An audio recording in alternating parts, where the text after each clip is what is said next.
হরে কৃষ্ণ প্রভু, সকলের চরণে প্রণাম। গৌণ মন্ড ফাউন্ডেশন তথা হৃদকর্ণ রসায়ন কথা এই শুভ সকালের অধিবেশনে উপস্থিত সকল ভক্তবৃন্দ প্রভু ও মাতাজিদের শ্রীচরণ কমলে ভক্তিপূর্ণ প্রণাম গ্রহণ করে আমার উপরে আদেশকৃত শ্রী জগন্নাথ দেবের রথযাত্রা উপলক্ষে গীতা পান্ডা লীলা কথা বলার প্রয়াস করছি। আমি নিতান্তই অজ্ঞ, আমার উপস্থাপনায় কিছু ভুল ত্রুটি থাকবে, সকলে আমাকে ক্ষমা সুন্দর দৃষ্টিতে দেখবেন। মঙ্গলাচরণ। জয় শ্রীকৃষ্ণ চৈতন্য প্রভু নিত্যানন্দ, শ্রী অদ্বৈত গদাধর শ্রীবাসতি গৌর ভক্তবৃন্দ। নীলাচল নিবাসায় নিত্যায় পরমাত্মনে বলভদ্র সুভদ্রা ভাং জগন্নাথায় নমঃ। হরে কৃষ্ণ কৃষ্ণ কৃষ্ণ হরে হরে, হরে রাম রাম রাম হরে হরে। ওম নমঃ ভগবতে বাসুদেবায়, ওম নমঃ ভগবতে বাসুদেবায়, ওম নমঃ ভগবতে বাসুদেবায়। আমার বলার উপস্থাপনার বিষয় হলো গীতা পান্ডা। বহু পূর্বে শ্রী জগন্নাথ ধামে অর্জুন মিশ্র নামে একজন পান্ডা বাস করতেন। পান্ডা হলো বংশ ক্রম অনুসারে কোনো বিশিষ্ট তীর্থস্থানে যারা পূজা করেন তাদের পূজারীকে পান্ডা বলা হয়। তিনি প্রতিদিন শ্রীমৎ ভগবত গীতার প্রথম অধ্যায় থেকে অষ্টাদশ অধ্যায় পর্যন্ত পাঠ করতেন এবং পাঠ করার জন্য তিনি অনেকটা সময় অতিবাহিত করতেন। এ কারণে এই বিষয়ে তিনি ছিলেন সম্পূর্ণ অবিচল। এই কারণে স্থানীয় ভক্তগণ তাকে গীতা পান্ডা নামে অভিহিত করেন। এখান থেকেই অর্জুন মিশ্রার নাম হলো গীতা পান্ডা। তিনি সর্বদা শ্রী জগন্নাথের প্রতি আসক্ত ছিলেন এবং শরণাগত ছিলেন এবং আত্মসমর্পিত ছিলেন। তিনি কোনো কাজেই বিচলিত হতেন না। তিনি সর্বদা জগন্নাথের সেবায় আত্মনিবেদন করতেন। তিনি নিজের কোনো কিছুকে সবসময় ভাবতেন যে এটা আমার ভগবান শ্রী জগন্নাথের দেবের কৃপা বা তার থেকে তার অনুগ্রহ আমার উপরে বর্ষিত হয়েছে। তিনি কোনোভাবেই তিনি কোনোভাবেই মানে গীতা পান্ডাকে কোনো কিছুতেই প্রভাবিত করতে পারত না। গীতা অর্জুন মিশ্র ছিলেন একজন গরিব ব্রাহ্মণ। তিনি ভিক্ষাবৃত্তি করে জীবিকা নির্বাহ করতেন। এক সময় পুরীতে এক সপ্তাহ ধরে প্রচুর বৃষ্টিপাত হলো। তিনি কোন রকমে ভিক্ষাবৃত্তিতে বের হইতে পারলেন না। তখন তিনি মনে করলেন যে এই তো সুবর্ণ সুযোগ ঈশ্বরকে ডাকার। তাই তিনি খুব মনের আনন্দে সর্বদাই গীতা পাঠ করতে থাকেন। কিন্তু তার ঘরে যে খাদ্যশস্য ছিল সেগুলো দুই একদিনের মধ্যেই ফুরিয়ে গেল এবং সংসারে কোনো কিছু খাবার না থাকায় পরিবারের সকলকে নিয়ে তিনি উপবাস করতে লাগলেন। এই সময় তিনি প্রতিদিন খুব মহা আনন্দে গীতা পাঠ করতে থাকেন। কিন্তু এই গীতা পাঠের অবস্থা দেখে তার স্ত্রী খুবই মনঃক্ষুণ্ণ হলেন। তিনি বললেন যে তুমি তুমি যদি ভিক্ষাবৃত্তি করে না আনো তাহলে আমাদের 3টি সন্তান, আমাদের পরিবারের সবাই আমরা বর্তমানে উপবাস আছি। এই উপবাস থেকে আমরা তো ছেলে মেয়েগুলো তো মারা যেতে পারে। তাই তুমি দয়া করে কিছু ভিক্ষাবৃত্তি করে আনো এবং তা থেকে তা রান্না করে আমরা জীবিকা নির্বাহ করি। কিন্তু গীতা পান্ডা তার স্ত্রীর কথা একটুও কর্ণপাত করলেন না। তিনি সর্বদাই গীতা পাঠ করে যাচ্ছেন। এই সময় তিনি শ্রীমদ ভগবত গীতা নবম অধ্যায় রাজবিদ্যা গুজ্জ যোগের 22 নম্বর শ্লোক তার স্ত্রীকে পড়ে শোনালেন। শ্রী ভগবান বাচ অনন্য চিন্তান্তমং যে জন পর্যপাসাতে নিত্য তেষাম নিত্য অভিযুক্তা নাম যোগক্ষেম নাম বহামি অহম। অর্থাৎ শ্রী ভগবান বললেন, অনুবাদে শ্রী ভগবান বললেন যে অনন্য চিত্তে আমার প্রতি মন আবিষ্ট করে সর্বোপরি পরিপূর্ণ ভক্তি সহকারে যারা আমার উপাসনা করে, যারা সর্বদা আমার উপাসনা করে, আমি তাদের সকল অপ্রাপ্ত বস্তুকে বহন করে আনি এবং তাদের সকল প্রাপ্ত বস্তুকে সংরক্ষণ করি। গীতা পান্ডার স্ত্রী এই শ্লোক শুনে খুবই আরো রাগান্বিত হলেন। তিনি তার স্বামীকে আরো অনুনয় বিনয় করে বললেন যে দেখো আমাদের ছেলে মেয়েরা না খেয়ে অনাহারে আছে এবং দুর্বল হয়ে পড়তেছে, তুমি কিছু ভিক্ষাবৃত্তি করে আনো।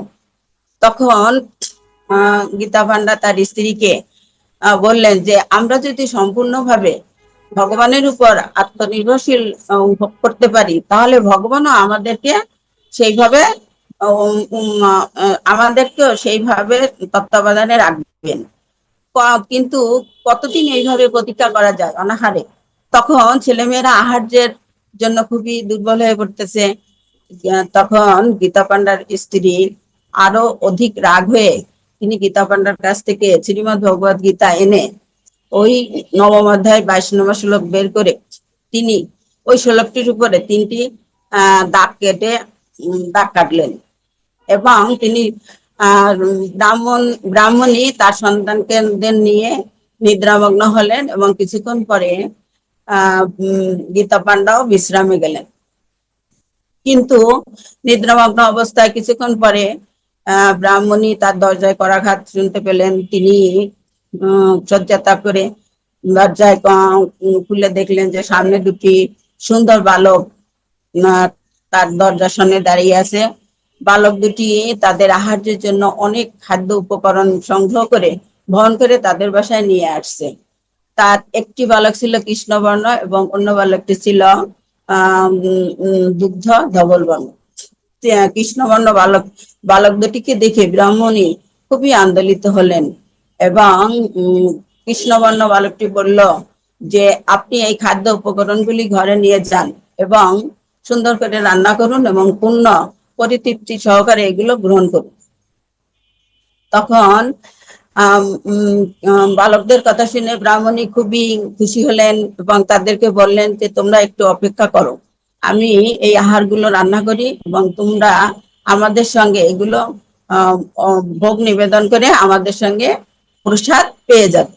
তখন কৃষ্ণবর্ণ বালকটি বলল যে আমি আমাদের আমাদের খুবই ইচ্ছা ছিল আপনি আপনার স্বামীর সঙ্গে সন্তানদের সঙ্গে আমরা আপনাদের বাসায় প্রসাদ পেয়ে যাই, কিন্তু কে যেন আমার জিহ্বা কেটে দিয়েছে এবং 3টি ক্ষত হয়েছে, এই কারণে আমি কিছুই খেতে পারছি না, তাই আপনাদের সঙ্গে আমাদের আর খাওয়া হবে না। এই বলে বালক দুটি চলে গেল। ব্রাহ্মণী তো মহাখুশি, তিনি গীতা পান্ডাকে ডেকে এনে তাদের ঘরের সব খাদ্য সামগ্রী গুলো দেখালেন। দেখে দুজনেই খুশি হলেন। তখন গীতা পান্ডা বললেন যে তুমি কি এই যে বালক দুটো এসেছিল তোমাদের এই খাদ্য সামগ্রী বহন করে নিয়ে তাদেরকে কিছু ভোজন করিয়েছো? নিশ্চয়ই তুমি তাদের এই দানের প্রতিবাদে কিছু ভোজন করিয়েছো।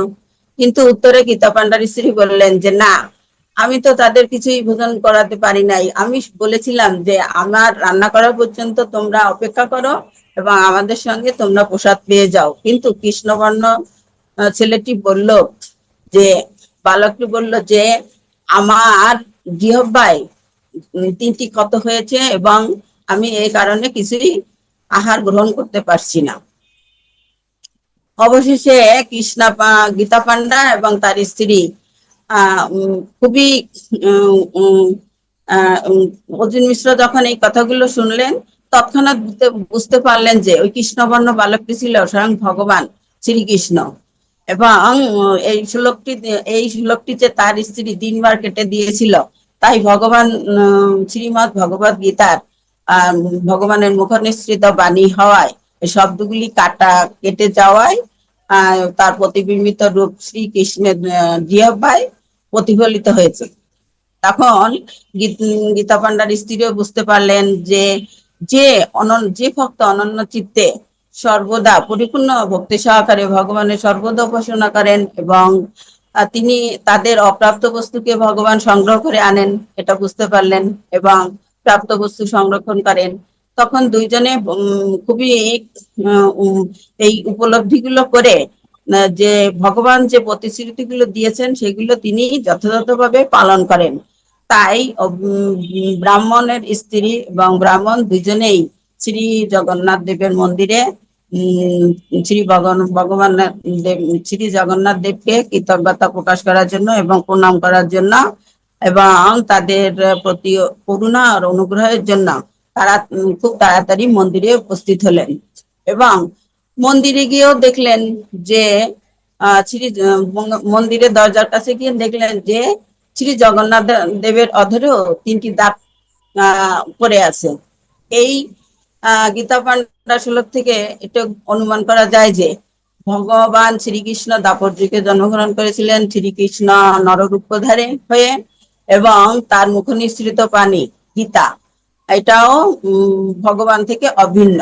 এবং শ্রীকৃষ্ণ এবং কলিযুগে জগন্নাথপুরে শ্রীধামে শ্রী জগন্নাথ দেব দারু ব্রহ্ম কাষ্টে যে জন্ম অভিহিত হয়েছেন, বিগ্রহ রূপে অভিহিত হয়েছেন, শ্রীকৃষ্ণ এবং জগন্নাথ অভিন্ন।